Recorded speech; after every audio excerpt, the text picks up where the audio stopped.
I never had any plan to make it a film about the darkness of it all. What I wanted to show was how hard Tony works and how much work is required to get to the levels that he's gotten to, and how much risk is involved.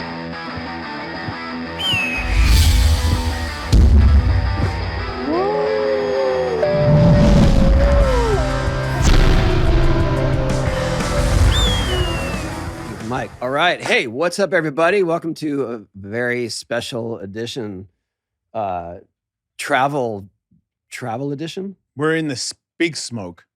We're in Hawk vs. Wolf, Cast Studios, Hollywood. Big time stuff. 18th floor. 18th floor, and we are here with director Sam Jones.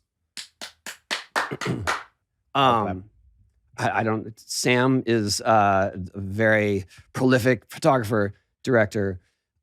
Did the Wilco doc, does portraits, does off camera, and he did a little project on my career. A little one. Just nice. Just a short. Yeah. And it is actually, it's out tomorrow. Well, it's out April 5th, which, right. We know what we're doing. Got it. Tomorrow. Just kick back and answer the questions, all right, champ? We got this. We are pre-recording this, but not far off. Yeah. I just want to bring the truth to the audience. Yes, it's out April 5th, which is tomorrow. And I'm very excited. It's on HBO. And I can't believe it's over, the process. Yeah, it was, when was so let's start from the beginning. Sam, I did his off-camera show, Yes, which 2013 you did my show. 2013. And he dazzled me with his knowledge of skateboarding to the point where I was like, oh, you really were there for these events. You skated Whittier. Yes. Oh. He's yes. OG. I skated Skatopia, Concrete Wave, Colton, Whittier, Upland, Del Mar. You competed or you just skated? I competed in Castle. Dang. In fact, I did the triumvirate. I did vertical, street style, and I did a freestyle contest, which I won. No way. Yes, this is amateur, I won an amateur Castle Street freestyle contest. I got third in the street skating that day. It was at the Camelot. Remember Camelot Water Park in Anaheim off the freeway? There was like a water slide. That's Big O.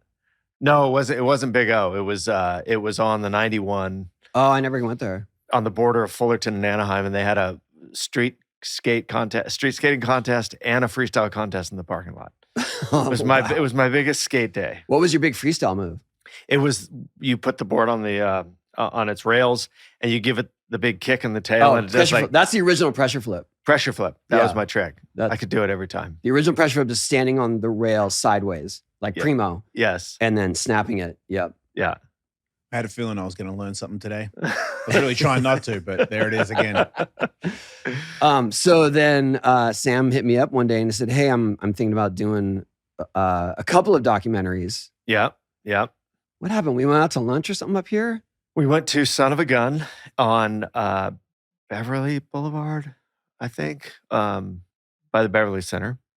And I pitched you on a documentary about your life, which I think I was surprised to hear you say that you'd been approached before, and the people who approached you saw the 900 as the pinnacle and the end of your career and where the story should end. I had a few different offers like that.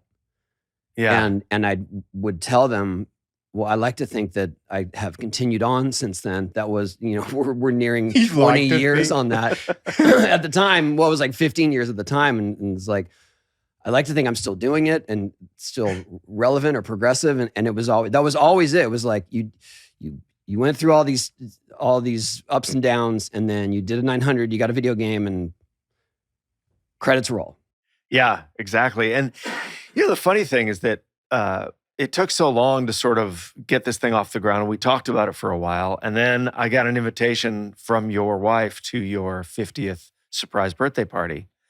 And it just hit me like, Tony Hawk is turning 50. That was weird even to me. Like, we are It was old. weird to me too. Yeah. And And that's when I thought, oh, that's even a title. Like that was an early working title in my head. Tony Hawk is 50, because I think that freaks people out in some way. It's like when you see that Pantera has a 25th anniversary for an album, and I go, wait, 25? Oh, God, I'm so old. Because I feel like... And that's young now for us. Something that turned 25 for us is like, that's still like new. Yeah, that just came out. There are professional people out there who were born in the 2000s who were like, you know, they're filling out tax returns, and it's very strange. But then when we talked about that 900 thing and people thinking that was sort of the culmination of your life and your success, it actually helped me realize what I wanted the movie to ultimately be about, which is that, you know, you're still finding new frontiers in skating. You're still pushing yourself. And the question becomes, how is your identity wrapped up in aging? How is your love and passion for something wrapped up in your body? And historically, us as people sort of slowing down at this age. And to me, that was really interesting that and also from my own experience of skating, where I'm not like you, I don't skate every day, and I go through waves, and I find it every time I go through one of those waves, I have to get my body back in the place where I can skate again. And it feels like I'm riding someone else's board. You know that feeling like when you get on someone else's board? I just got it back on the wave, so I totally get it. Yeah, it's the strangest thing. It's like it's betraying you. And I feel like such an idiot every time I stop, because I'm like, well, now I just have to do it again. Yep. And I have to build back up to that.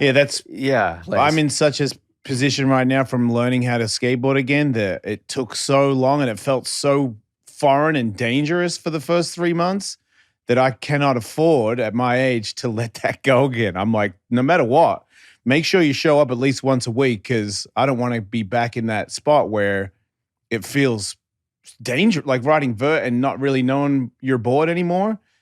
I don't need that adrenaline where I feel like I might go to hospital today just by cruising around, and that's how I felt for the first couple months. Yeah. So now that I'm back, I'm like, don't ever get back in that position, because I don't know if I have the will to face that amount of fear again. It just seems at my age a little irresponsible. I'm like, just stay there enough to be somewhat safe. Yeah, exactly. And with me, my waves always end with an injury that would stop me for long enough, and then I would kind of slowly miss it and then go back to it. And I remember right before I got married, I hung up on a 50-50 at the Cove Park in Santa Monica, and I snapped my collarbone.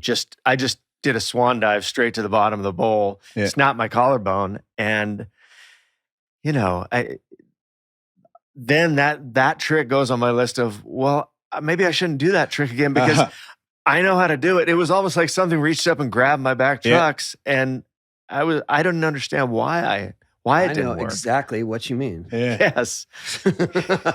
Well, isn't that the crazy thing though? It's like your head maybe is one age and your body's another, and your perception, and that was really interesting to me. And so trying to make sense of the balance between risk and reward and identity was an interesting for me to think. Okay, so I have a question about this, because it is such a theme in the doc, and it seems like it stemmed from Stacey's interviews. Did you know that going forward that Stacey would be the voice of someone saying, this is too much, he's too old to be doing it like this?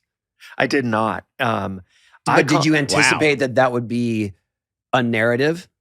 Well, I did when I prepared to interview him, because what happened was I called Stacey to get his blessing on making this, because I kind of felt like, well, if Stacey wants to make this film, he probably deserves to know that I'm talking to you and thinking about making it, so he can say, no, wait a minute. And I would respect that, because, Stacey has made 2 skate films, and, he's the keeper of a lot of your history. He formed the Bones Brigade. And he formed the Bones Brigade. So I wanted to get his blessing, basically, before going forward. And that's when we had this long conversation, and then I knew his stance. But I did not I did not. I had all those questions about identity and risk and everything before talking to Stacy, and then I found out how he felt. And what was interesting to me about Stacy is that he feels such a. I know he doesn't think of himself as a father figure, but and you don't think of him as a father figure, but he has a very familial sense of care about all of you and your legacies and your lives and your safety. And I thought that was actually really touching. And I think Stacy was very afraid that he would come off as being the lone dissident voice in that argument. And I said, no, you're probably in the majority. But what? I Is think, he? Yes. I think to outsiders, I think so. I understand. But I get it. But also when you're, I guess it's more when you're close to the heart of what we do and seeing us doing it day in and day out, you don't think of it in those terms like that because you see it like, it's like my wife says, I don't really worry about you because I know you're going to the ramp and you're hanging out with friends, you're listening to music, you're joking around, you're doing, you're just kind of, it's not some heavy, like, let's push the limits here. Let's see how far we can take it. You're not surfing Mavericks on a giant day. And sure, there is a risk. Obviously, I'm here living proof that there is a risk to that. But at the same time, she's, it's not jumping the Great Wall and stuff like that. And so she understands that. I think the hard part for me to watch in terms of when Stacy's talking about it is he talks about how he called my brother and he actually called my wife first. And for the hierarchy of importance of who I'm going to listen to, it starts with her. Sure. And that was left out or he didn't say it. So that was kind of odd to me. But at the same time, I remember her telling me when he called her and said that, like, oh, you need to have an intervention. You have to talk with him. And then he called my brother. And then he eventually did call me directly. Right. And I kind of had to talk him off the ledge. It was tricky, man. It was hard because I never thought I would ever be at odds with Stacy in any way. Yeah, and I think that was a hard thing for me to see as well because, hey, we all become adults, we move on, we have our own lives, we have our own kids, and people fall out of touch, and or they get busy, and when you see something from a distance, or as in Stacy's situation when he came to the Animal Chin reunion and he saw you take such a hard hit, I think he had the worst case scenario in his mind of what that could look like, and that's there. There's a risk that we all know about that's there. And I think that was unbearable for him because he's known you since you were a little kid and he saw you so small and he shepherded you through this. And I think what he's really talking about there, and I don't want to speak for Stacy, it's just my opinion is that I don't know if he could handle the worst case scenario. It would be very hard for him. Do you know what I mean? I know what you mean. Yeah. And I get it. And I know that was traumatic. It was, for me too, because it's not like I guess the what I see too, in terms of his view and also what you presented, it was cherry picking these really traumatic incidents, but putting them all in the same time frame. Was that the plan? Sorry to interrupt, but was that the plan of the documentary because it's pretty dark, especially for him. He never usually has content that involves the tough part of his life. And I feel like this documentary is a whole lot of that and showing how many slams, because I skated him my whole life. Yeah, he's taken some, but it's not, I don't want to use anybody else, but he's not one of those accident prone, always getting hurt, doesn't know his last name kind of people. Like he's in control. He's very talented and very sometimes you get bit. That's the game. When I heard, like, when I started to catch that people were like, hey, maybe he should stop, I was like, that makes no sense to me at all.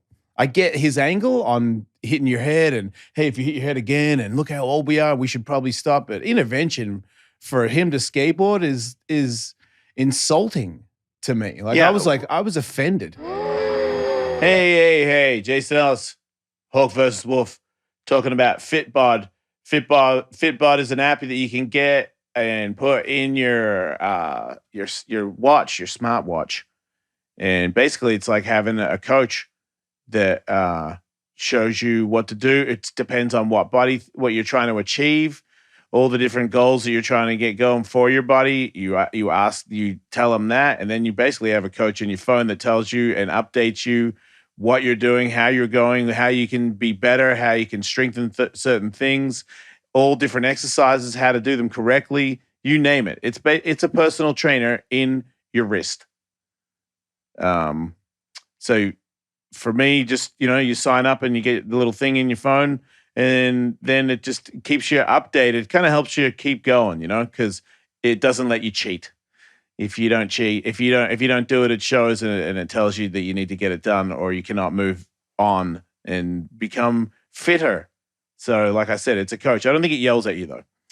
Get 25% off your subscription if you try the app for free when you sign up at fitbod.me/wolf. That's 25% off, everybody, off your subscription when you sign up today at fitbod.me/wolf.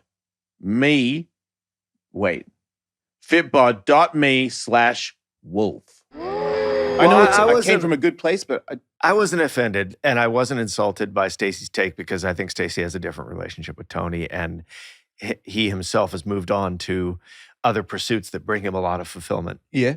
So he has a different relationship. And the film was not in any, I never had any plan to make it a film about the darkness of it all. What I wanted to show was how hard Tony works and how much work is required to get to the levels that he's gotten to. Okay. And how much risk is involved. When I talked to you in 2013 on my show, Tony, I said, look, I'm very clear the reason that I didn't get any better at skateboarding is because I wasn't willing to slam like that. I would slam, like I remember a very specific slam. I learned inverts at one point, and we had a ramp. We had the Fullerton ramp, and it was so slippery. We had to mop it with a mixture of Coca-Cola and water.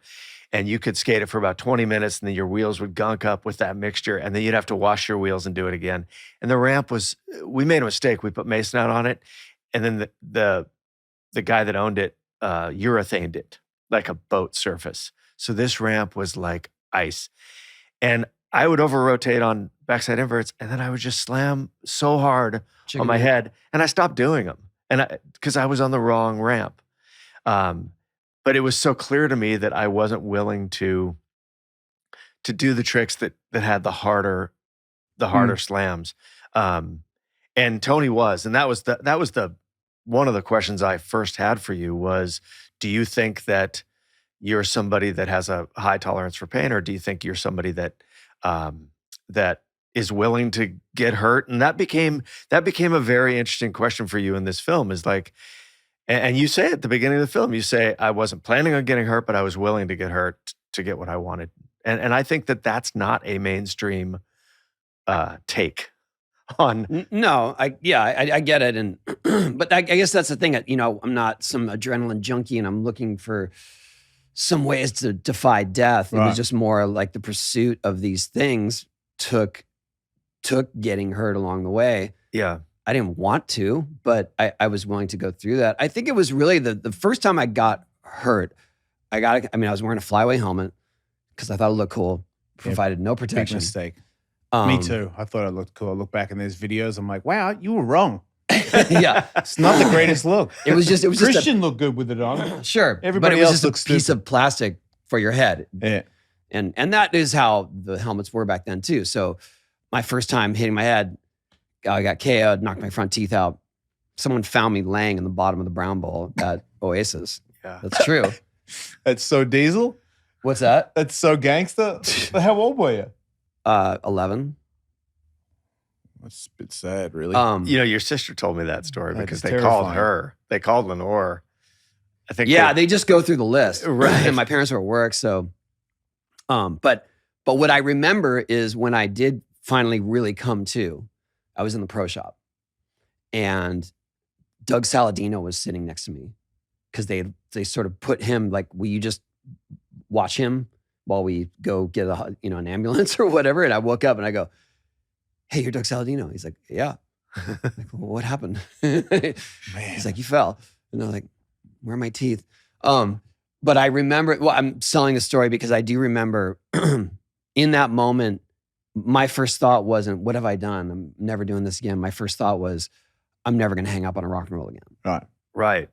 And a lot of people think that I do feel like that was a milestone moment where, because I hear all the time, I tried to skate, I went down my driveway, I broke my wrist, I was done. threw it away. Yeah. Right. Yeah. And for me, it was like, oh, that was a good learning process, I guess. Not good, but I'm going to endure that. Yeah. And then my dad's not gonna let me wear a flyaway anymore.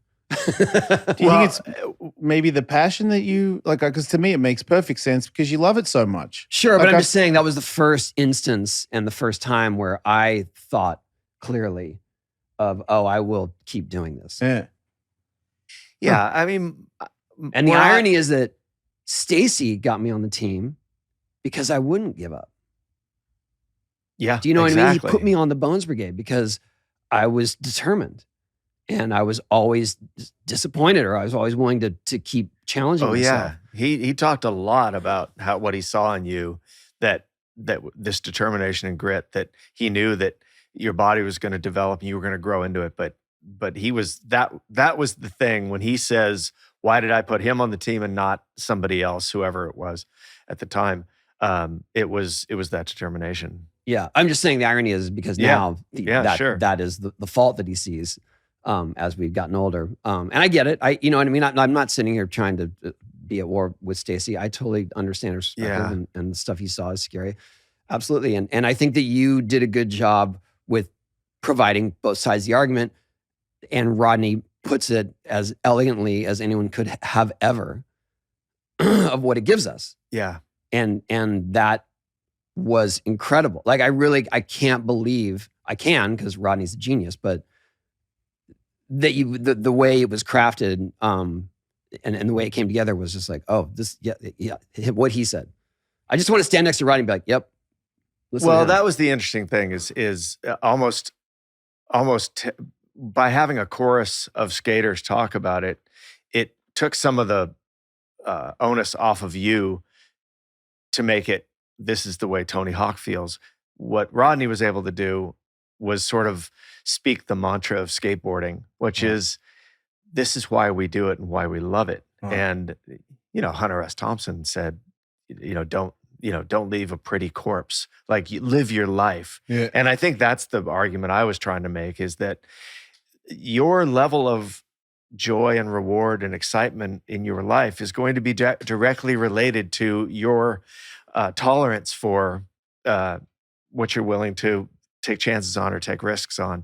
And I think the argument is pretty clear at the end of the movie that the people that we're talking to have experienced a level of satisfaction and success through taking those risks that most people won't experience. And my small sample smattering so far of the people I've shown the film to, I think people walk out questioning, have I lived too safe of a life? Not has Tony lived too risky of a life? Okay, good. Because yeah, that's what you. To me, it made, I was like, whoa, this is a real piece that most people don't get to see. Not just Tony, but skateboarders.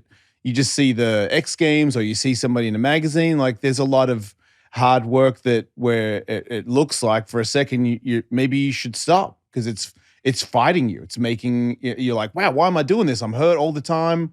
But the passion, if you love it that much, and then you still go and you make stuff, and even if you don't, I find even when I don't make stuff and I try for a couple of days, I feel alive, because I'm so wrapped up in this thing that, I go home and give my kids dinner or whatever. No one knows. But for a minute there, I was so consumed, like a young man, like an 18-year-old again. Yeah. Where I was like, if I don't get this, I don't know what I'll do with the rest of my life. And I'm 50 and it's like Tuesday afternoon and no one cares. But I do. There's so many days like that for me on the ramp. Yeah. But it's such a fear. Like, you can't.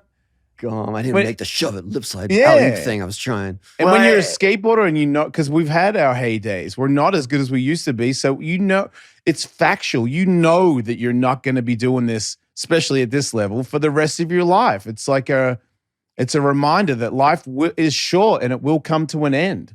So make the most of it. I feel like that is the biggest thing that I get from failing at the ramp. I know that you're still here. You have I don't know how many days left, how many years left. Maybe you have an obligation to do it if you can do it. That's the way I feel. And my dumb version of that is I still, when I go to the skate park and I haven't skated for a while, and then I go, oh, especially at the Cove, because that pool's pretty messed up and the coping is pretty, like, I don't know what's the proper term for how steep coping sticks up on top. But when you drop into that Cove, your board is sticking like 45 degrees up.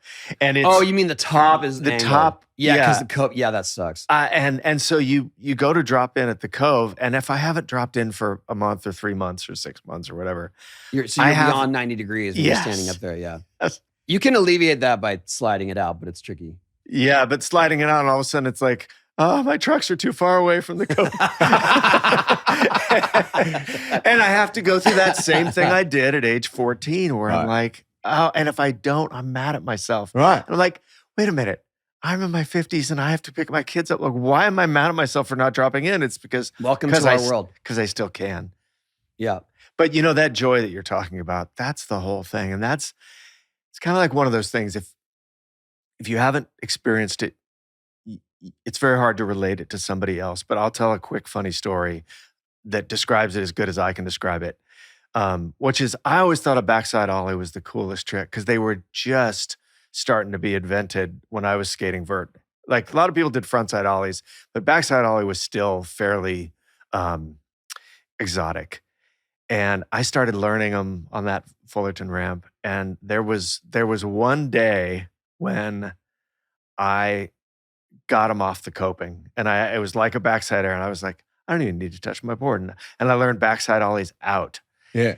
And I came home, and I didn't have a great relationship with my dad. My dad was he was a hard ass and not a joyful man. And I learned the trick, and then we went out and we did whatever we did. And anyway, I got home at like 9 or 10 at night, and my dad was asleep. And I was so excited. I was so filled up with that thing. Like, I made backside ollies and nothing could touch me, you know? And so I sat down. I'm like, I'm going to play the piano because I play piano. I was so happy. I'm going to play the piano. I knew my dad was asleep. Start playing the piano, and he comes out in his underwear like he's going to kill me, right? Because I'm waking him up.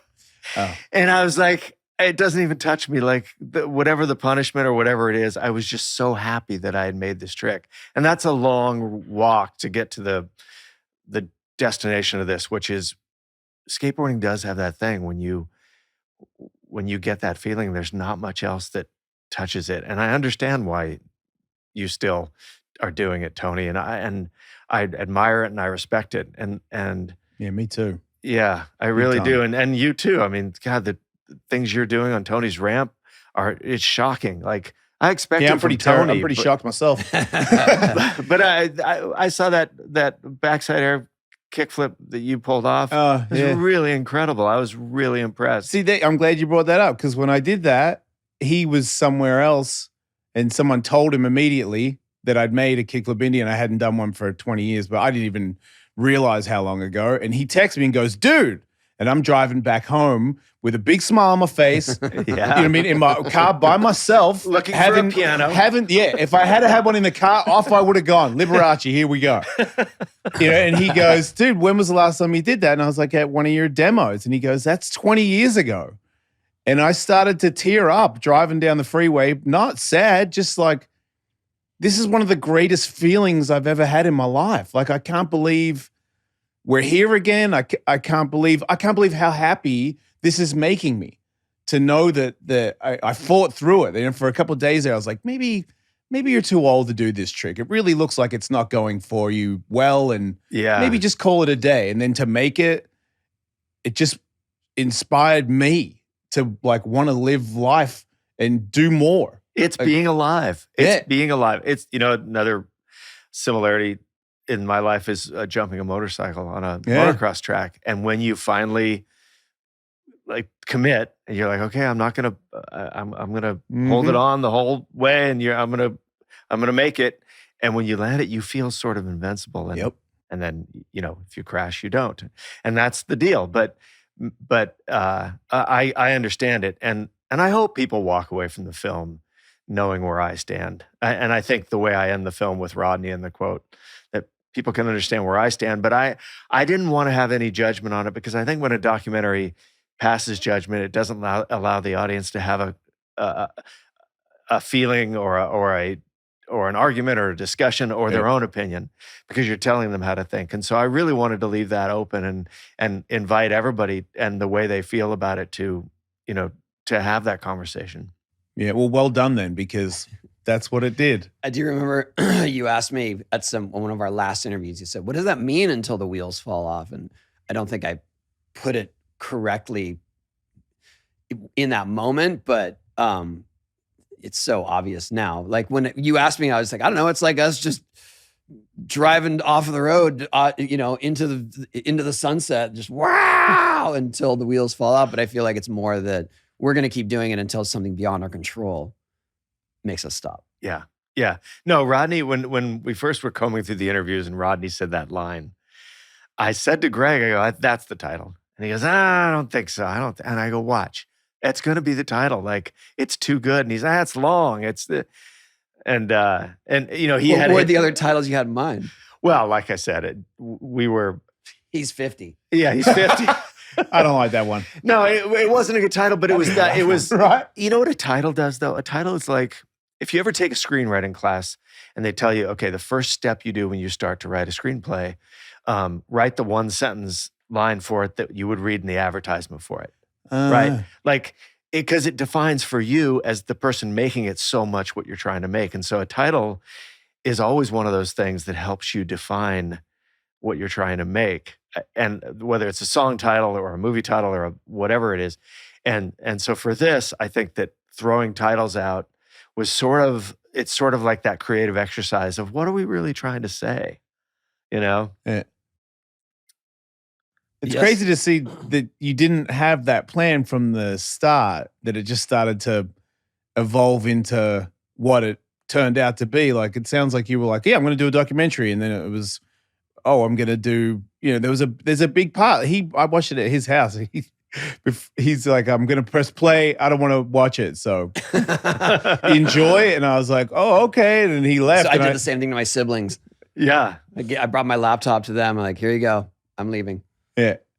But immediately I was like, wow, this is you're showing the hard work and stuff that I hadn't seen before. I knew that he got hurt doing the loop, but I never saw the video of that. And it is brutal. You know what's crazy about that footage is that I've seen it on YouTube and I'd seen it for a long time, but that was one of the hardest pieces of footage to track down.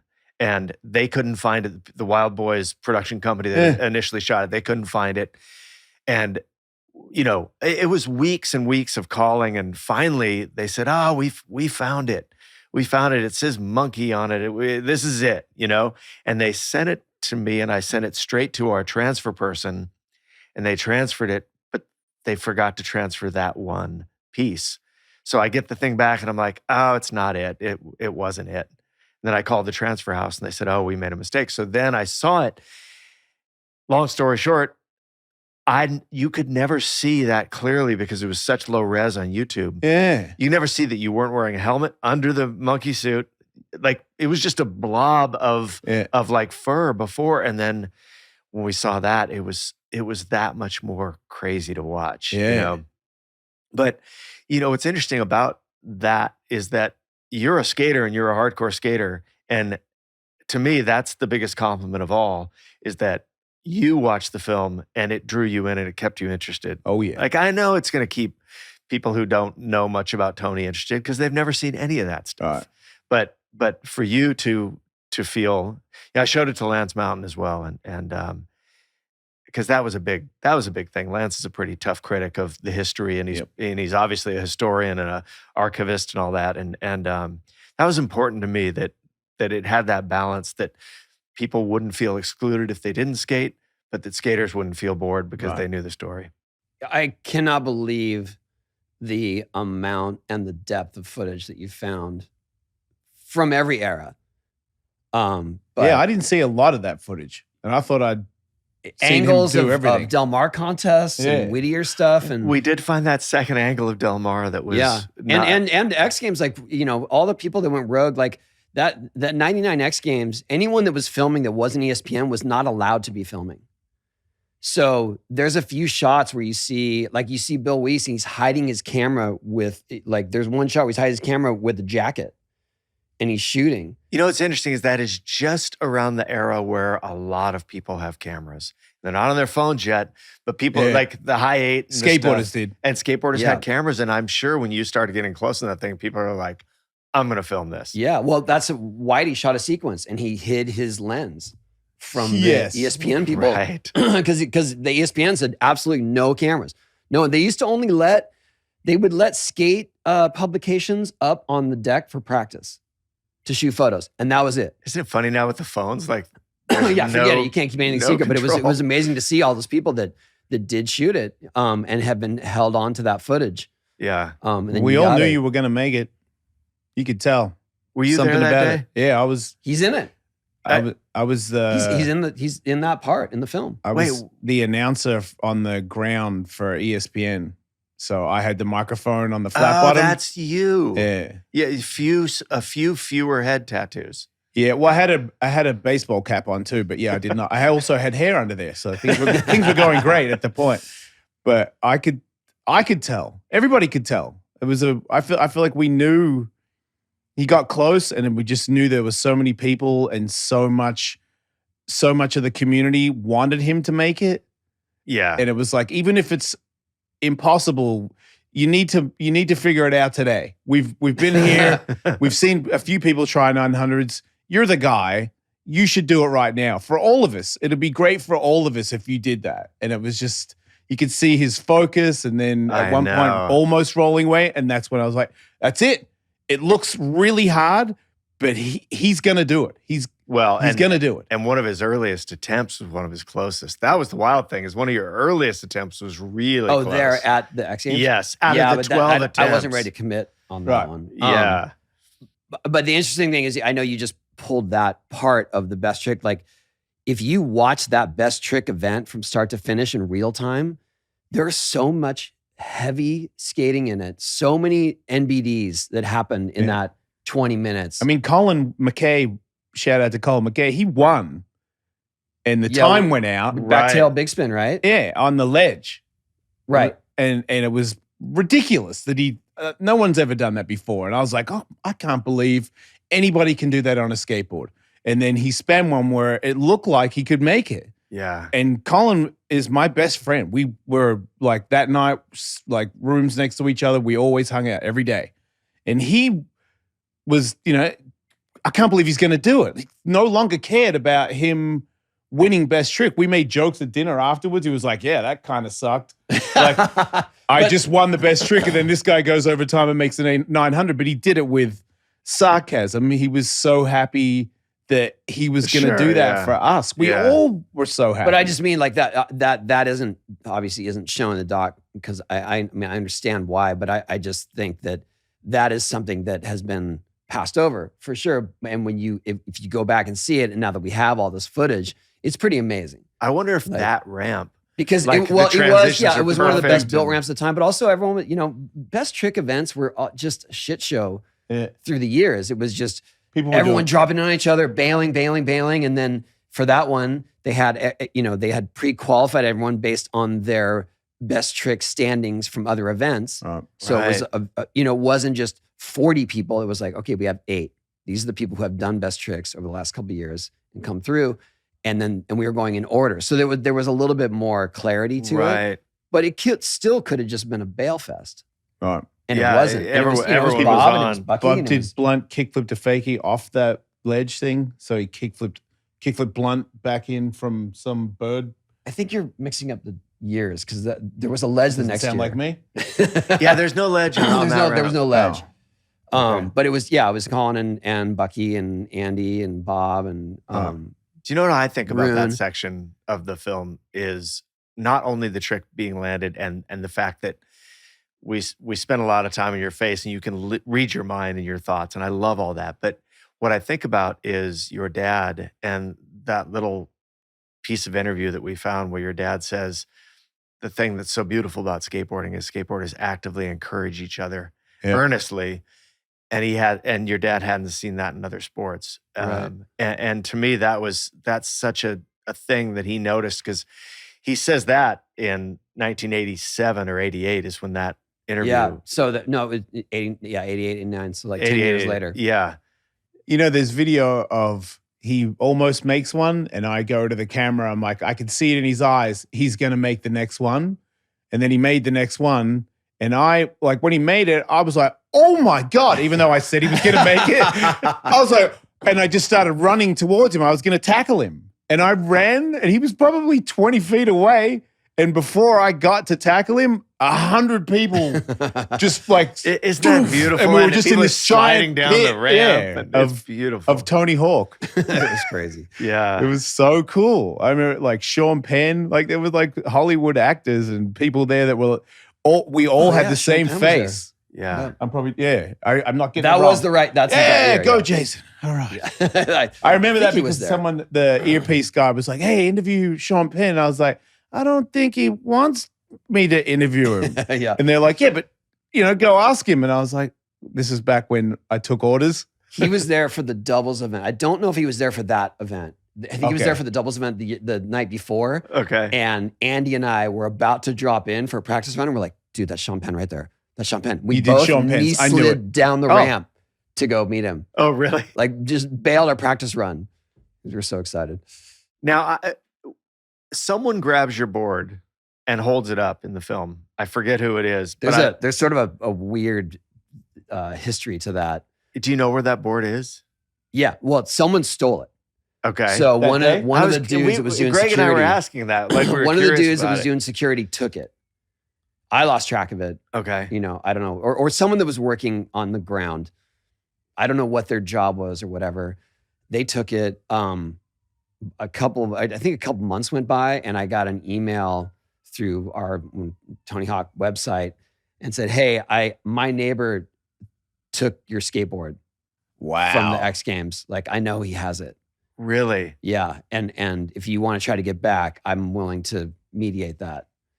Wow. And we did. No kidding. And sent him a bunch of gear. No drama, no accusations or anything, but it was just like, hey, what do you want for it? And sent him a bunch of gear and signed So stuff. it's like a blackmail situation. A little bit, yeah. But at the same time, I was just thankful that someone reached out, and now I have it. And is it on your wall? Is it? No, it's just in my office collecting dust. It's in the It's in the warehouse. it's in the gondola from Mammoth. It's just Man, I would put a chain on that and wear it around my neck. No, there's a cage in our office with a bunch of random stuff, and that's in there. And then there was this someone took all of my X Games trophies and put them in a glass case, like on display, hanging. That's in there, and just found it recently, and the whole thing is smashed. Well, here's my question for you. Where's the board that you broke your femur on? In my car. Too soon? It's in my car. It was too It's soon. in your car right now. Yeah. You know what's funny is the Oscars just happened, and my wife, Gucci, offered to dress us. I told my wife about that. And my wife had these super slippery heels that they gave her, and she's just like, "There's no way I'm going to survive in this." And MacGyver. so I took grip tape off of that board and made strips of grip tape On the bottom of her shoes. on the bottom of her shoes. So now that board is missing these chunks of grip tape on the nose and the tail. But So that it could put grip tape on your wife's shoes that went to the awards where Chris Rock got slapped by Will Smith. I would say that you would so call was there some correlation?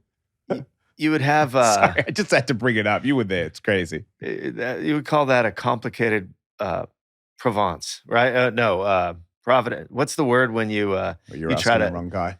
art history when you try to understand the origin story of a piece of art? Provenance. Provenance. It has a complex provenance now because it has It the does. Yeah, it it has does. the Oscar bit to it, history wise. It has the femur thing. There's a part of me that wants to keep the board and have some sort of redemption on it. I knew it. What? What? Well, I'm allowed to say, look, I love you, and I think you should. You say I knew it like you're disapproving. No, I'm not disapproving. I knew it. I'm a little bit fascinated by your will. Like, even though I know you have a lot of drive, but the last show we did when I talked about skating, you were like, man, don't talk about it. I'm getting itchy. I want to get in there and I'm going to do that demo. And I was like, you're going to do that demo? That's like 6 weeks. Yeah. So don't talk to me. Don't be negative. And I'm like, wow, you are possessed. You're a crazy man. Yeah. But in a good way. I meant it in a good way. And when he brings up, like, I can tell the slam, that injury, he's going to get back. He's going to do that trick again because you're not going to stop Tony Hawk. That's right. And just bringing up that board is in your car because you're like, maybe I'll do it on that exact board because that board has got the wrong guy. Like, that's what you're thinking. You're like, wrong guy, skateboard. We'll be back and we'll be making that 5. You're right. Yeah, it's awesome. I want to deny it, but yeah, you're right. It's awesome. You might have to hold on to that board, do a 5 on it. You might have to put a little grip tape back on it, though. I will. Yes, that's please true. do. I need a little patch. What else? Oh, I did want to ask you this too. I know it's not really related, but when you approached me about doing the documentary, you were talking about doing something on U2 as well. Yes, yeah. So at the time, in fact, you kind of threw it out. You pitched it to me like, I'm going to do these 2 documentaries simultaneously. Strangely, at the time, Showtime came to me, and I had just made a Bob Dylan film for them. I had just. Sorry, that's my phone. Yeah, it's me, but it's vibrating. At least not Bob ringing. Dylan? I had made a Bob Dylan documentary. Does that mean you were hanging out with Bob? A little bit, yes. Wow. No offense, Tony, but you were hanging out with Bob Big Dylan? time stuff. Yeah. I had a crazy experience with Bob Dylan. Wouldn't it be every experience with Bob Dylan yes, be crazy? But this was particularly crazy because he asked me to photograph him. I've photographed him twice for the cover of Rolling Stone, once in Spain and once in Paris. Yeah. And when I came to Spain, he wanted to hang out for a while and talk before we started shooting. So I went to his hotel room and he showed up in pajamas to the door and he was watching the Polar Express when I came into his hotel room. By himself. Which I thought was really awesome right off the bat. And he proceeded, and I don't know if he was, I know he was doing a big, pretty in-depth profile about his career. And I don't know if he was practicing how he would talk to the Rolling Stone reporter on me, or if he was already thinking about this film that we were going to do. But he told me stories, crazy stories about being in Nashville making Blonde on Blonde and getting a full can of Coke thrown at him by someone in a passing car because he had long hair in 1966 in Nashville. And these stories that I could, like, had I had a recorder, no one would have believed it. The stories he was just casually telling me, almost like it was like story time at Grandpa's house or something. It was amazing. But so I had just done this Dylan documentary about the basement tapes for Showtime. And they called me and they said, we want you to do a big U2 doc. And I was like, great, I love those guys and I always have. And I've been an unabashed U2 fan my whole life. And then the whole regime changed at Showtime. They got a new head of documentary. David Nevins went off to run CBS. Like the whole thing changed. And the next person in was like, we don't want to do that. And so it went away. But I still think there's room to make something like that. So it's not off the ticket entirely. But at the time, I thought that would go first and yours would go second, Tony. Oh, absolutely. Yeah, me too. No, not just in the sense that one was further along and they were excited about it. And well, I mean, I don't know if we want to get into the ridiculous, the ugly backstories of trying to fund it and things like that. But yeah, I mean, it was. But you did call me, and basically just went like in full skater mode. Like, I think we should just start doing this because we're talking to people. We're trying to get a budget. We haven't really landed it. Yeah, it was during COVID, so it was like it was interesting because it took a long time just to set up the contracts, right? To figure out Tony's, how the life rights work and what that story involves and what he's not allowed to do while we're making it and what we're not allowed to do and all that silly stuff that you do that took forever. And then we wanted to have all that in place before we took it around town to see. A what? We wanted to have that contract in place before my producing partner, Mark Duplass and the Duplass brothers, before we took it around the town to see who, who's going to distribute it, whether it's a Netflix thing or an Apple thing or whatever it was.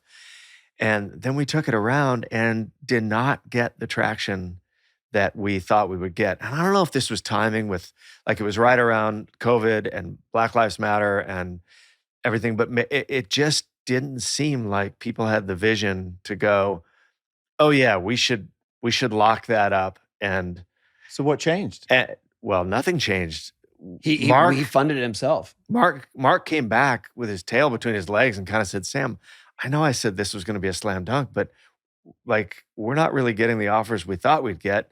And what do you want to do? And I said, well, I want to make it. And I just think we should start. And Mark said, great, I'm in. I'll write checks. And I said, okay, I'm going to throw my whole deal in, because I, at the time, had employees and cameras. And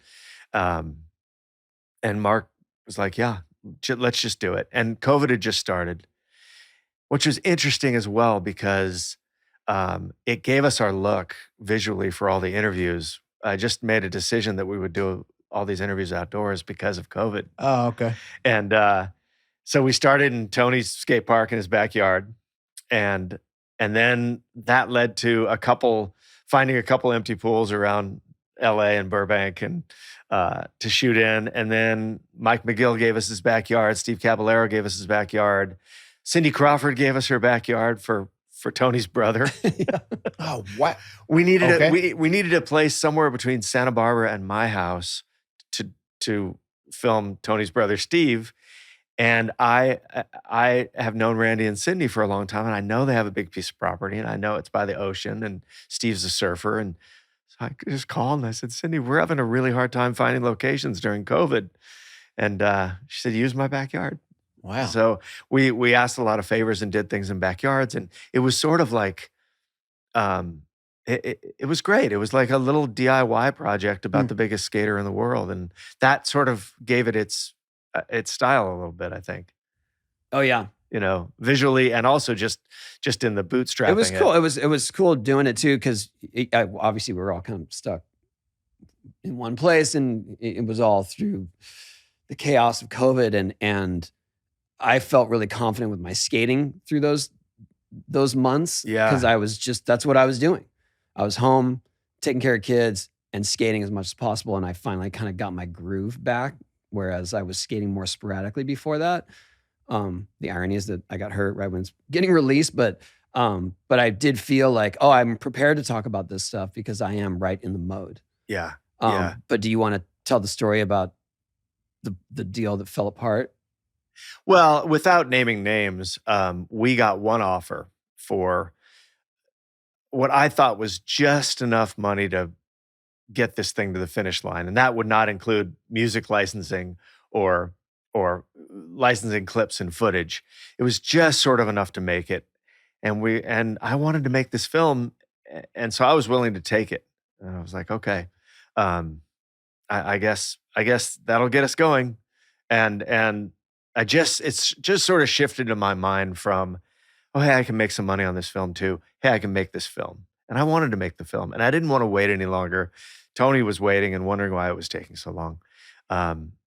So we said, okay, and sort of had a deal in the works again that had to then go through all the contract processes back and forth through agents. And that was right at the time when Black Lives Matter happened and COVID got pretty serious. And we called to close the deal and said, okay. And the people who originally gave us that offer, who I don't want to name, they were like, well, I don't know. What? It's a white sport, and it's white producers making it about a white skater, and we just don't think it's. And at that point, Mark Duplass and I called each other and we were like, that's crazy. Like, that's insane. And that almost was the catalyst of, we're just going to go make it. We're going to show everybody. I remember and we'll just sell it at a festival. I remember when you called and told me that. And while I understood one perspective, I was like, have they been to a skate park lately? I know. Do they see the diversity that we have been advocating for so long? Like, it was just like, no, And do you know what I think? I think I've been hearing that my whole life. Like my whole career has been, make something when no one wants to, either no one trusts that I can do it or they don't want to take the risk. So I've just sort of done it. I paid for the Wilco film myself. And I've always kind of felt like, oh, if I'm going to make anything or do anything, I'm just going to have to do it myself. I trusted your vision and to be mindful of all my ups and downs and challenges and to be true to skating, because that could have gone south really quickly with anyone else in terms of how you present skating or how it's represented. Yeah. And so I knew I could trust you with that. And also just with all the delicate aspects of what I do and family and everything else. So I was definitely, you were the only one I was going to trust to do it. Fast forward to, I don't know how long ago it was, but I'm in the grocery store.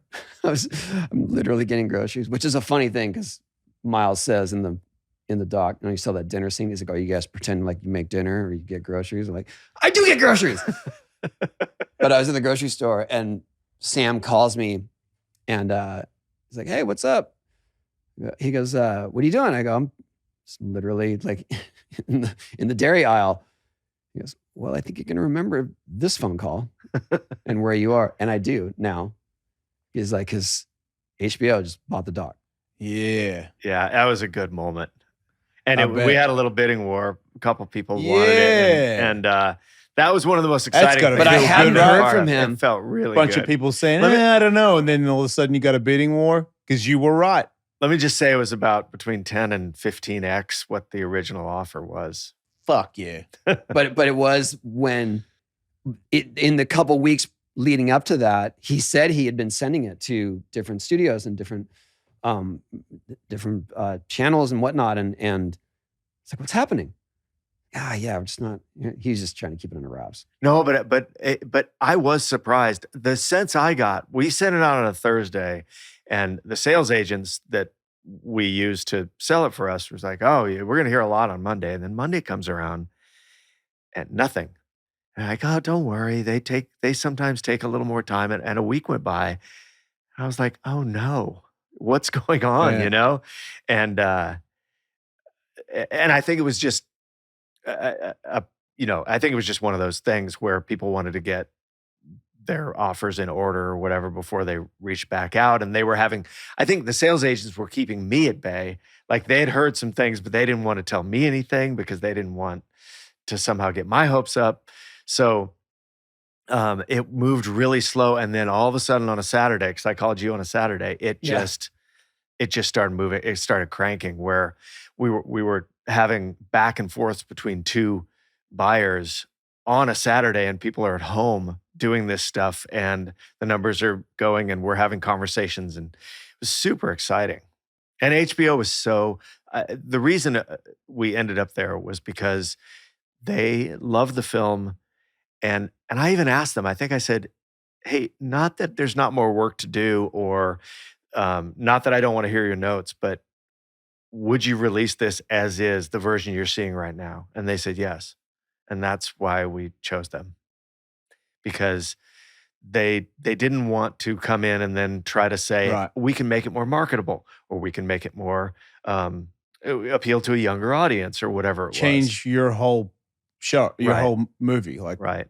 I hear that they try to do that a lot. A lot. And sometimes that's appropriate. Sometimes you go, okay, there's a partner here that really understands the market or the value. And as a director, you can take help from an audience. You can take help from people who have been in these positions. But on this film in particular, because this sport is so close to me, because Tony had put so much trust in me, because the music that is in the film is the music that I grew up not only loving, but learning to play in the bands I played in, this was the most personal film I was ever going to make. So there was no need to compromise.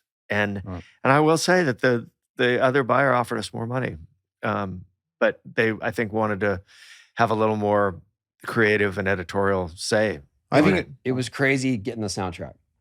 That was one of the things that I actually was actively involved with. Yeah, that was amazing. I wasn't involved with the editing or getting all that footage and stuff, but we needed Tony to step in and ask a couple favors, and every single song they chose, like their dream songs, they got.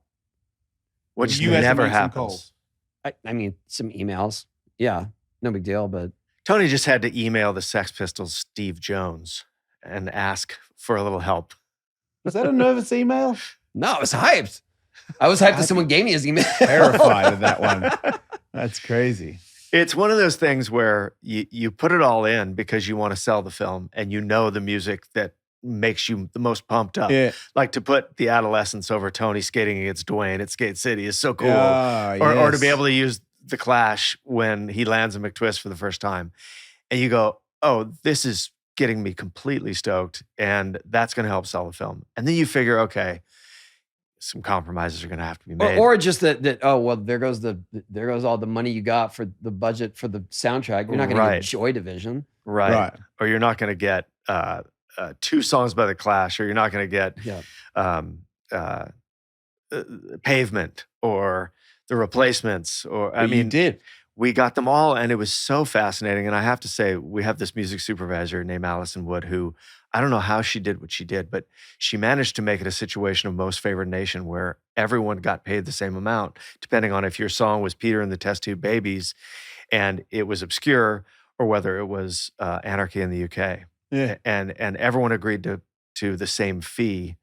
And I think they all did it because of Tony and wanted to be involved in a film like this. It was a good move on their behalf, because skateboard documentary, especially to skateboarders, that's going to be hard for us not to think it's cheesy. Oh, yeah. We just want to hate other mainstream people trying to show us what skateboarding is. I know I'm older, so maybe, I'm not like the kids demo or whatever, but to me it needs to be out there, because it's more reality based. Like if you want to be good at anything, not just skateboarding, anything, it's not easy. And there's a lot of stuff that comes that isn't glamorous and almost makes you come across crazy. Yeah. But if you want it, make no mistake, that's involved. And I feel like not a lot of documentaries, especially when it's someone, he's usually being pushed to the younger generation, which means you don't want to put any rough edges out there because kids aren't ready for that kind of stuff. Right. But if you want to be Tony Hawk or something like that, and you're a kid that loves skateboarding, make no mistake, this is part of it. Like, you get hurt, it gets dangerous. You have to make choices on, do you want to keep your body fresh, or how much do you love this game? And I felt like it was, especially I'm older and trying to get back into skateboarding, and many times I was like, man, maybe I should just stop, like I feel like I'm being dangerous. And how much longer are you gonna go? Like, I question myself. And then seeing him, because I've always seen him as far more talented than I, and I was disrespectful in a way. You don't get hurt that much, which watching the documentary, I was like, wow, granted I've hit my head a lot, but wow, like a lot of injuries, a lot of danger has been involved in his career. And I feel like not a lot of people show that. It's just like, Tony Hawk, it's a video game. Woo.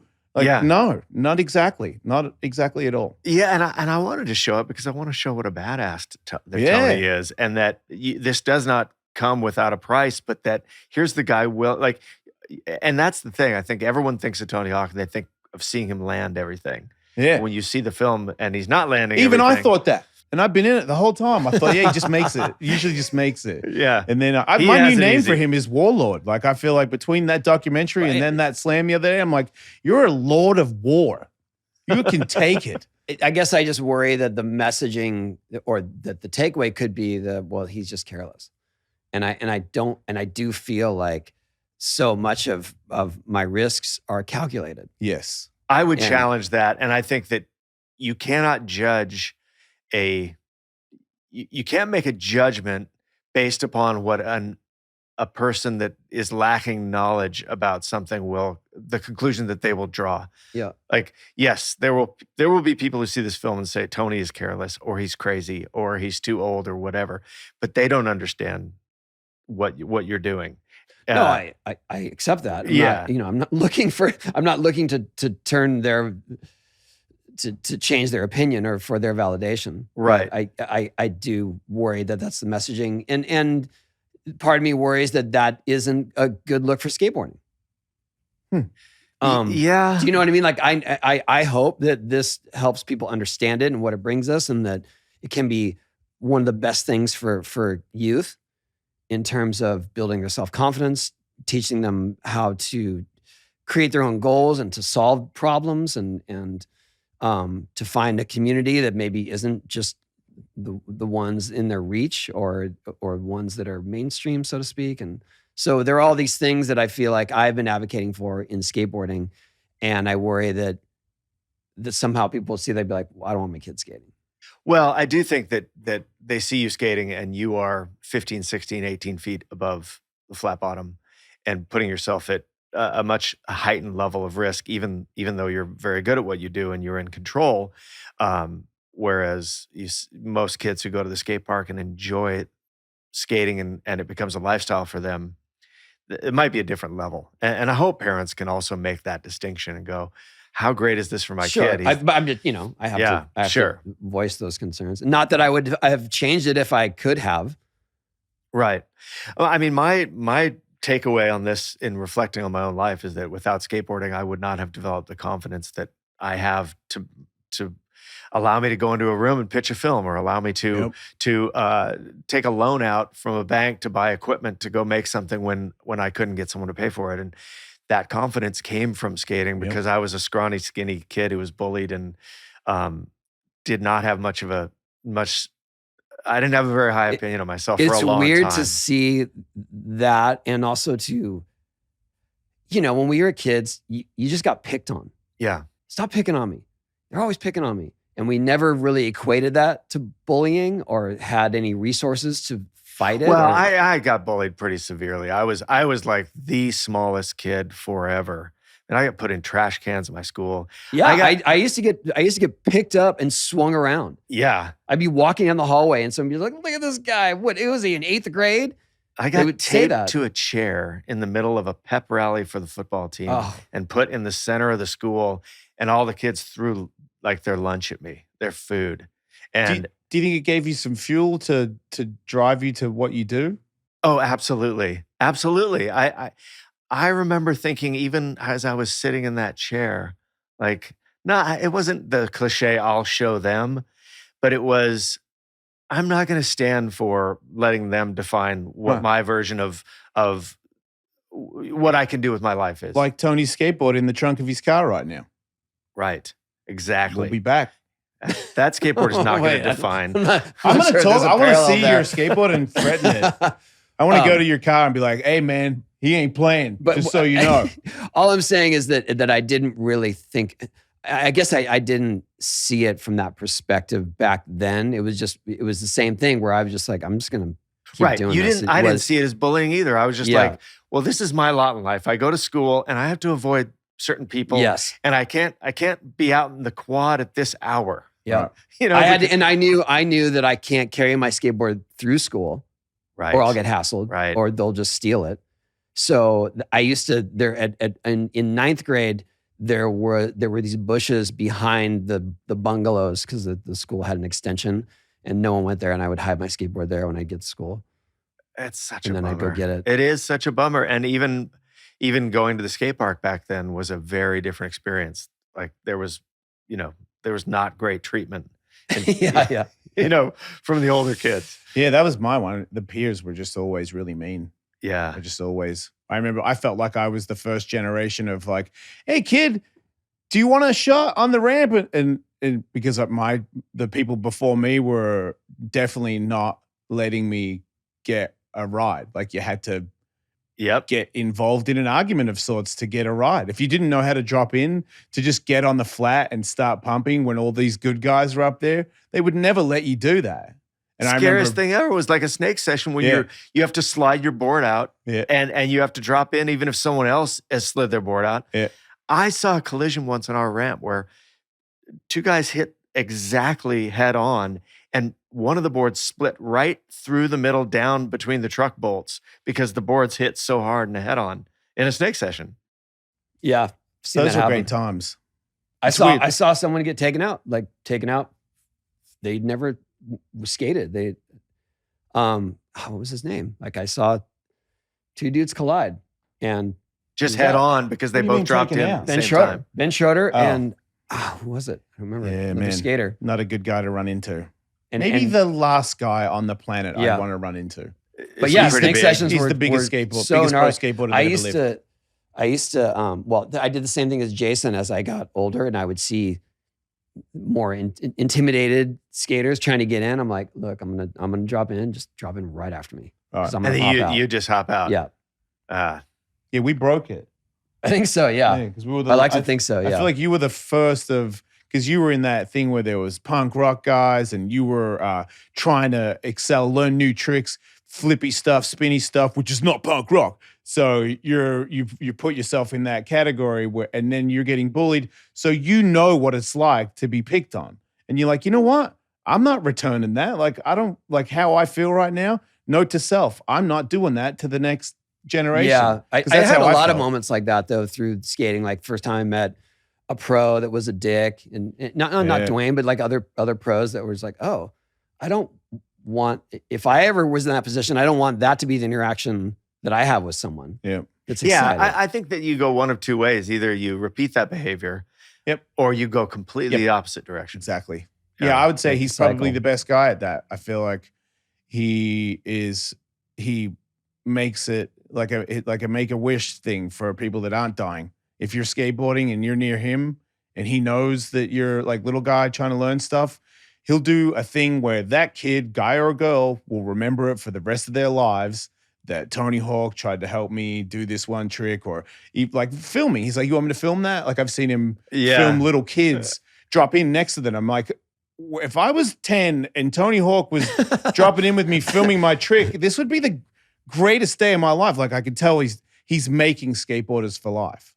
Yes. Like people will always want to ride because of this cherishable moment where the great Tony Hawk was like, "Hey man, I see you're like, how's your board?" Or always does. You always talk. Oh, to the thank kids you. I mean, at the ramp. I am genuinely interested though. It's not, No, you're into it. I mean, I remember those two kids from Japan came to your ramp, and all you wanted to do was film them, and you wanted to.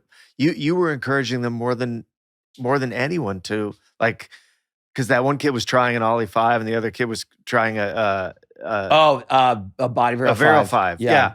And you were filming them and you were going to make sure it happened. And the kid made his trick. It was amazing. He does it for me. Just the other, month ago, if you probably came at it from this angle, I feel like it might be a little bit easier. And I'm like, and then I make it. I'm like, it's weird to, it is fun though. I love when I get to, when you see there's just an obvious mistake someone's making, right? And it just takes a little bit of, all you gotta do is hang your foot off. Isn't it great when you get a piece of advice that's actually helpful? Because we get so much advice that isn't helpful throughout our lives, right? Yeah. But when someone can make a little adjustment, that happened with Caballero once with me actually, where he said this little thing. And it made such a huge difference on the motorcycle, and that like it opens up your mind. You're like, oh, that's why he's a pro skater. Right. The irony is that, or the funny thing is, when I tell my kids, they don't. Yep. But then someone else who's a good skater will give them the exact same advice, and they follow it and they do it. Yep. I don't think they're original there. No, but it does happen. I think that's like, I said that. Kids everywhere all the time do that to their parents. Yes.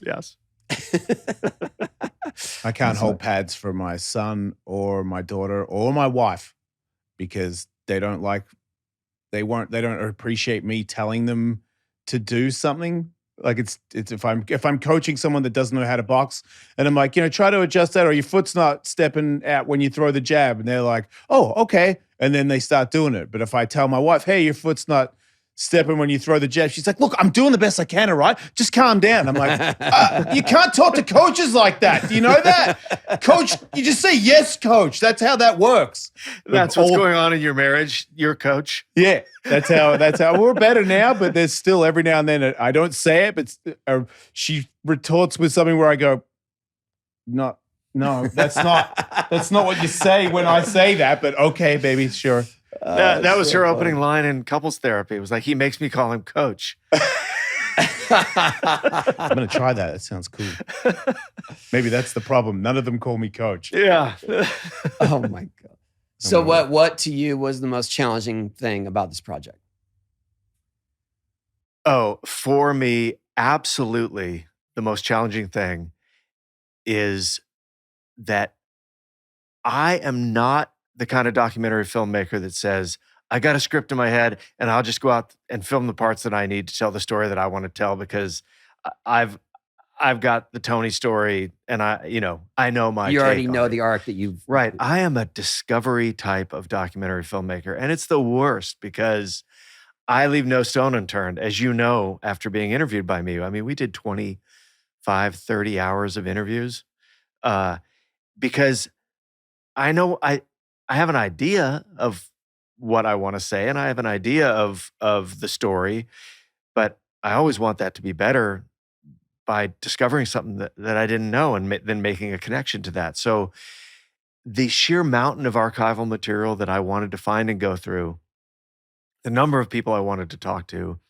and this desire not to screw up your legacy and your history made the project so overwhelming at first. And that's where I want to mention Greg Fenton, our editor on this, who is also a skater and was an early he's only a couple of years older. He sent me a photo of his trophy from Skater Cross before I started skating. Like 77 or something 77, like that. Yeah.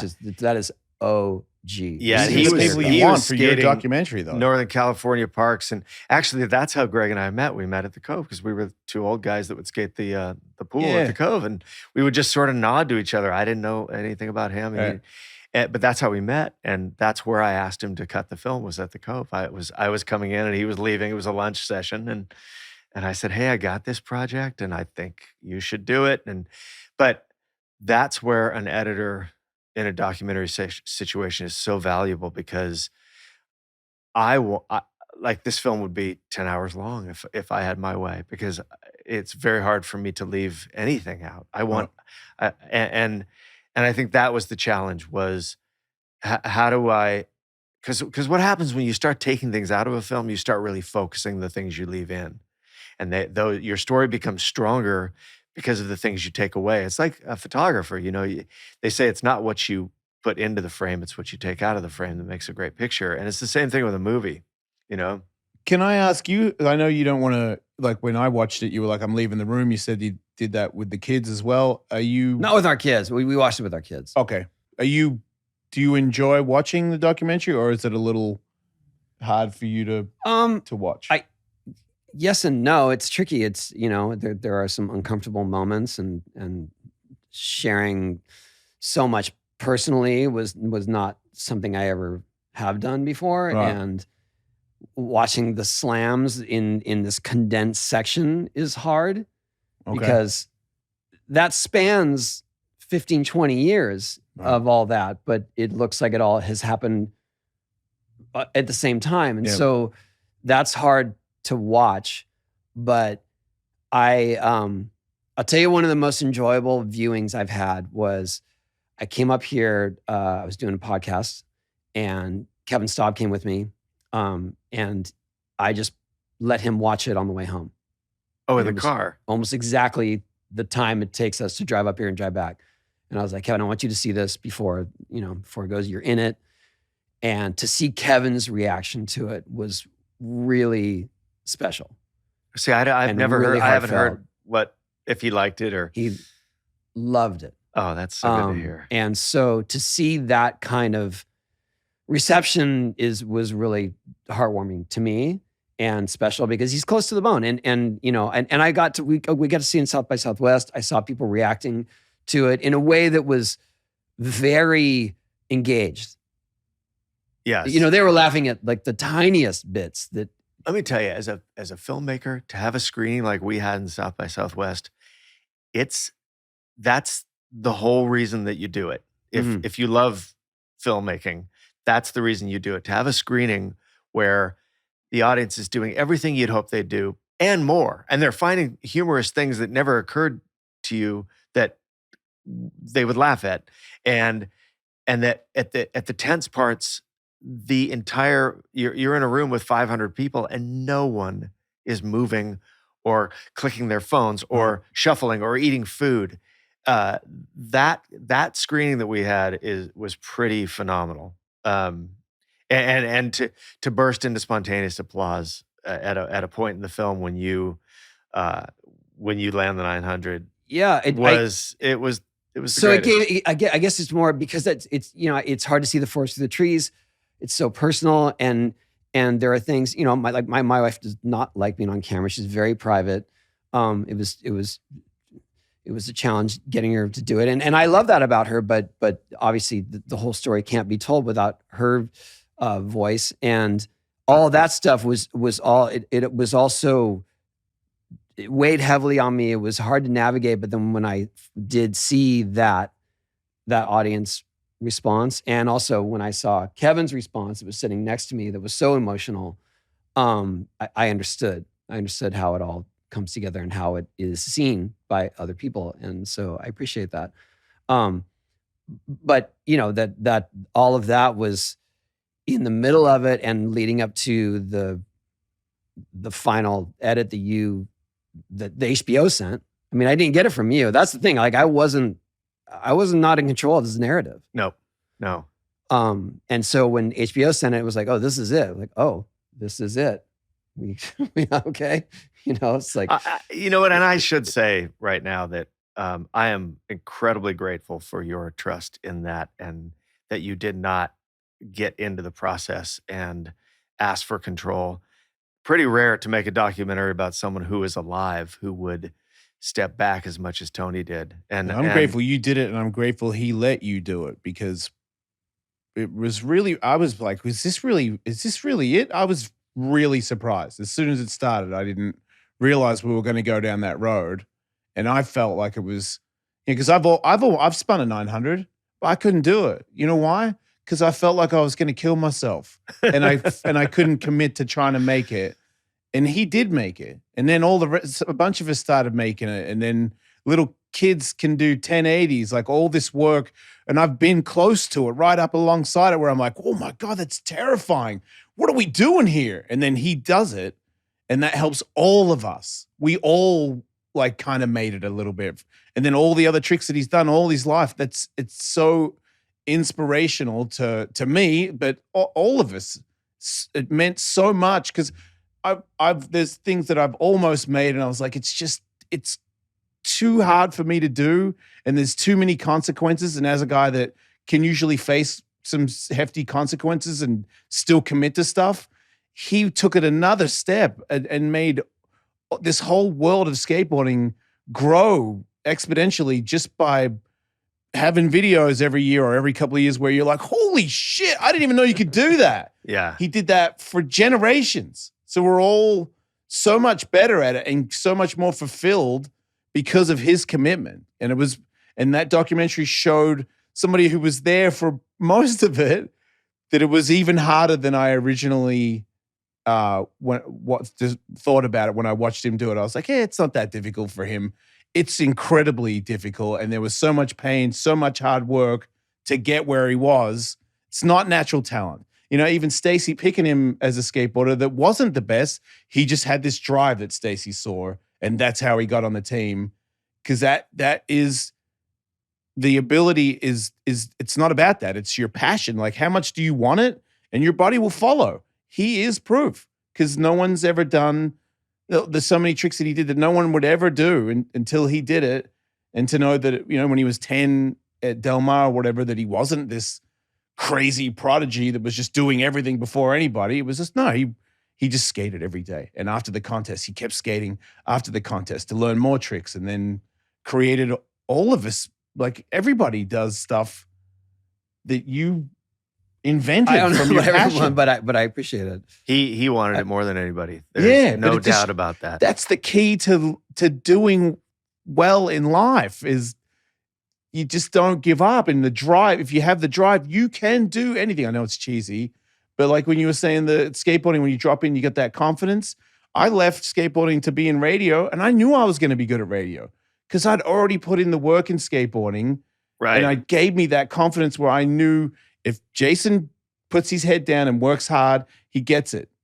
No, I always laugh when people say things like, "Oh, I'm terrified of public speaking," or things that people associate with terror. Yeah. And people, I think, like the three of us in this room, sort of laugh at that because terror is dropping into an empty swimming pool or committing to something or on a motorcycle or getting in the ring or whatever it is. Like those other things are, you're not going to end up in the ER. You know what I mean? Right. And it does give you a certain, like, that's the thing about being a scrawny kid or someone who's younger or developed later, and you find some form of success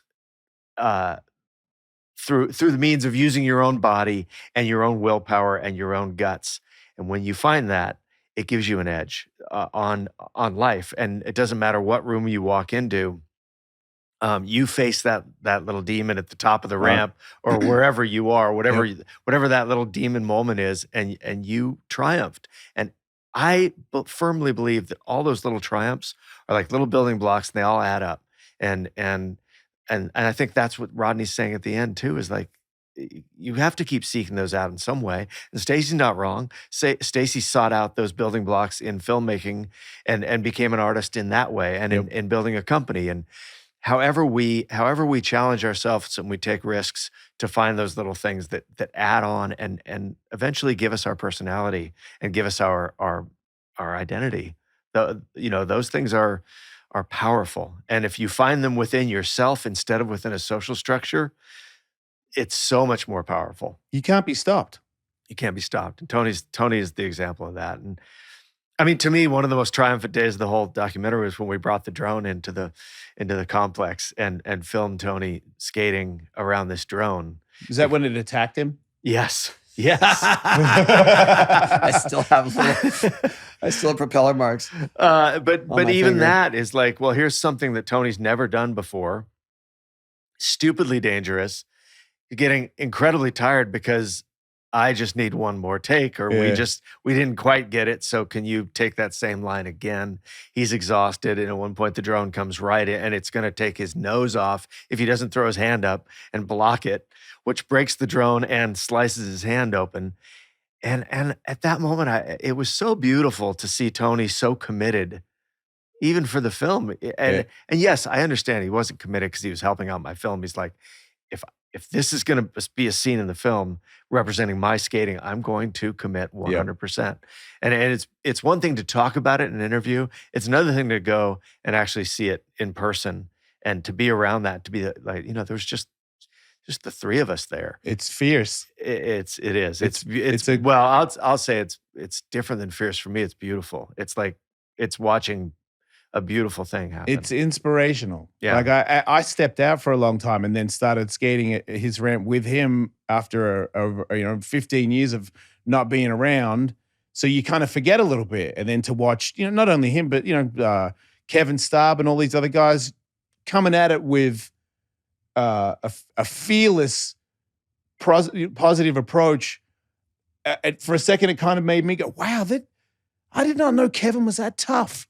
And it's like, yes, you did. You've just been out and you don't you haven't been in the game of, hey, it's going to get hairy for a couple of hours today. Kevin broke his shoulder 4 years ago. Broke it, not just dislocated, the capsule. Wow. And he's still back. Yep. Yeah, he's back. I think that the part of it's nuanced and it's hard to explain, but definitely there's, you have this theme that I sort of dealt with my problems, or my escape was always just to go skating.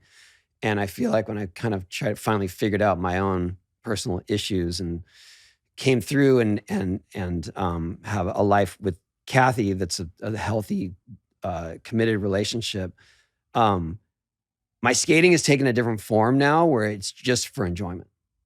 It's not an escape, It's a bit because I had my zen there, but it's not just me like trying to figure out like what's wrong with me and go skate and have some distraction in that way. It's just, it feels like I have a healthier relationship with it now. But that would be really, I don't know. It's hard to convey.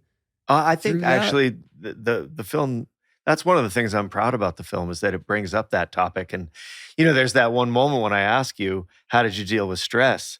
And you think about it for a minute in the film. And it's great when you're watching a film and you see someone actually thinking about it, because then you're not being lied to, right. And Tony thinks about it. He goes, I'd go skate. Same thing I do now. But to me, that's a beautiful thing because it lets us understand Tony more than anything you could have said in an answer to one of my questions. It's same thing as when when Dwayne Peters tells the story of how you took him down away from everybody to have a conversation with him about his son after he said a terrible thing about your father. It says more about you than we would ever find out by me interviewing you.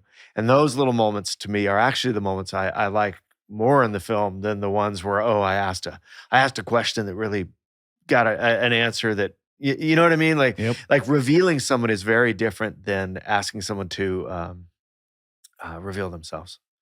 No, I wasn't there for that. That was before my time, but I know him. I know Dwayne Peters enough to know what it was like to be around. I got a pretty good idea that, because I had Australian people that were trying to be him and they were doing that to me because they got it from that generation of people. So I had the same, throw my skateboard in the trash because I put a pretty sticker on it.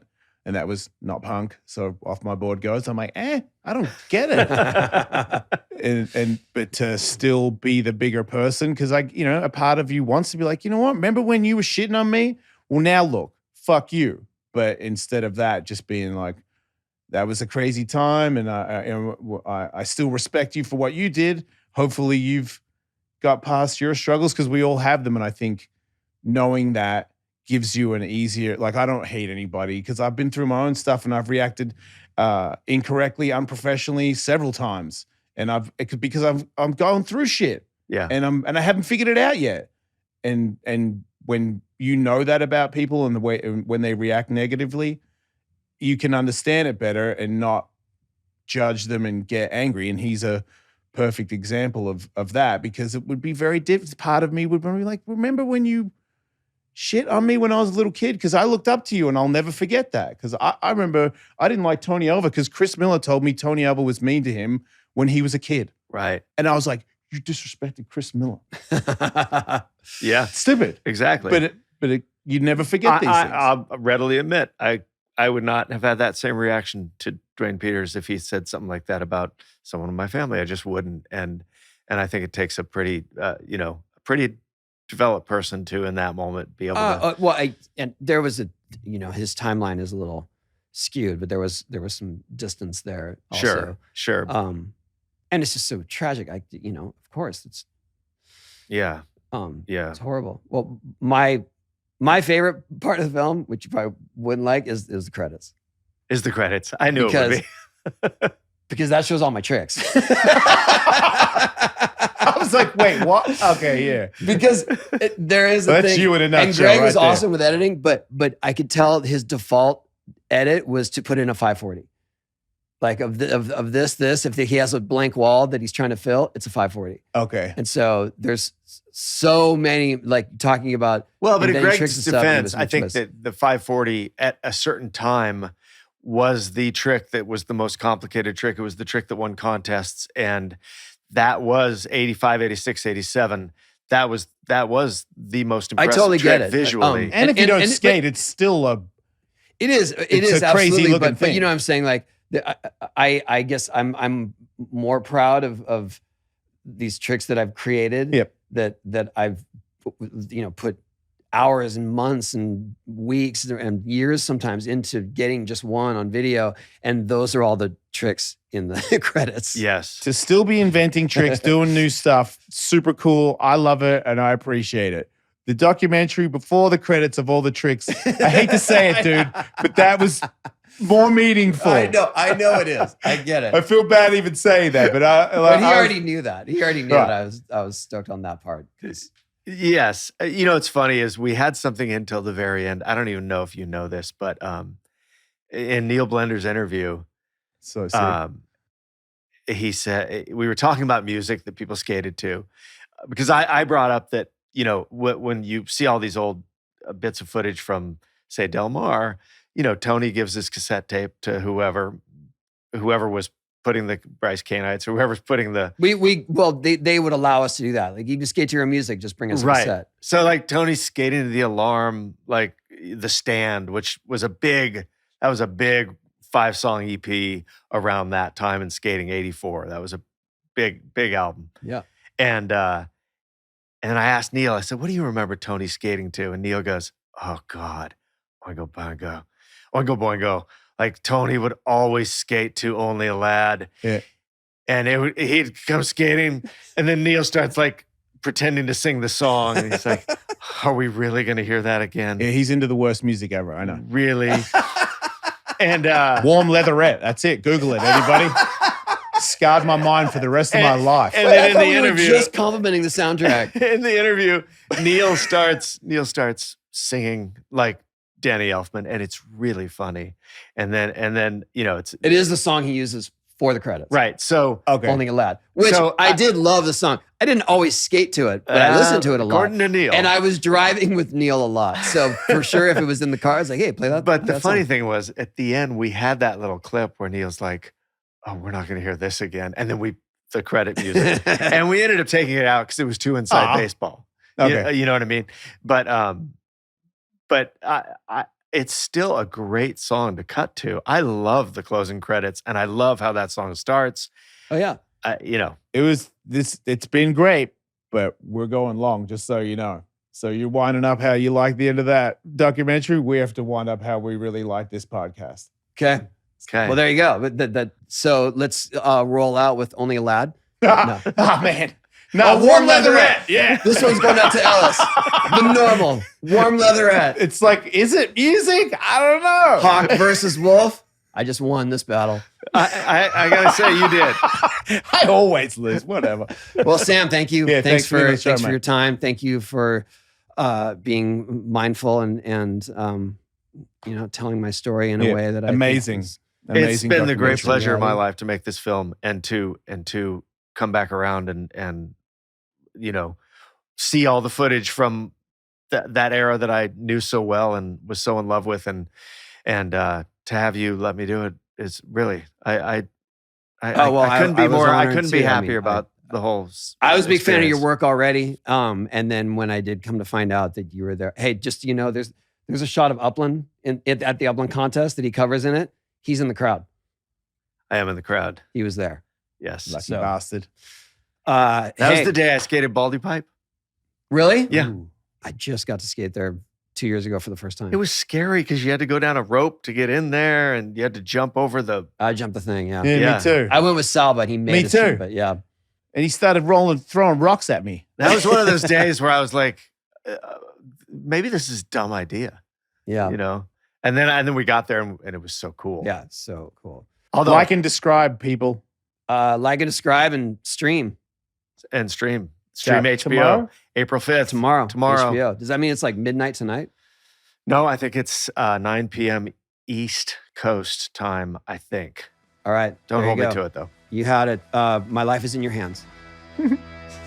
Thanks, guys. See ya.